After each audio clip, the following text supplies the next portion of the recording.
پیارے بچوں، آپ نے بہت سی کہاوتوں، ان کے معنی اور مفاہیم کا مطالعہ تو ضرور کیا ہوگا۔ آپ نے ایسی کہاوتیں بھی پڑھی ہوں گی جن کے پس منظر کا تعلق کسی کتھا، قصے، حکایت یا تلمیح وغیرہ سے ہوگا۔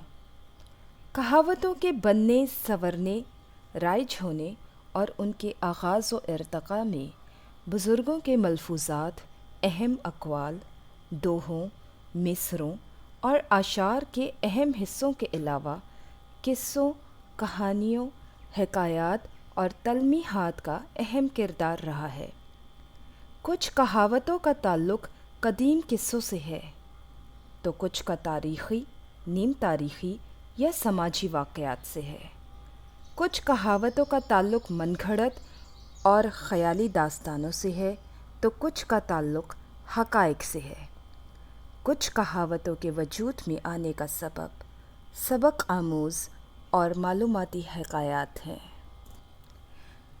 گردش زمانہ یا بعض ناگزیر حالات کے سبب لوگ بیشتر ضرب الامثال یا کہاوتوں کے حکایتی پس منظر کو رفتہ رفتہ بھولتے چلے گئے۔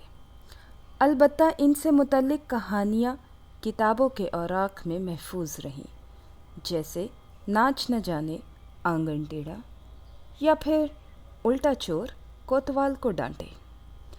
اس حقیقت سے انکار نہیں کیا جا سکتا کہ ایسی متعدد کہاوتیں جنہیں اکثر و بیشتر استعمال تو کیا جاتا ہے لیکن آپ ان کے حکایتی پس منظر سے ناواقف ہیں۔ اسی سلسلے میں ضرب المثل اپنے حکایتی پس منظر کے ساتھ پیش خدمت ہے۔ چور کی داڑھی میں تنکا۔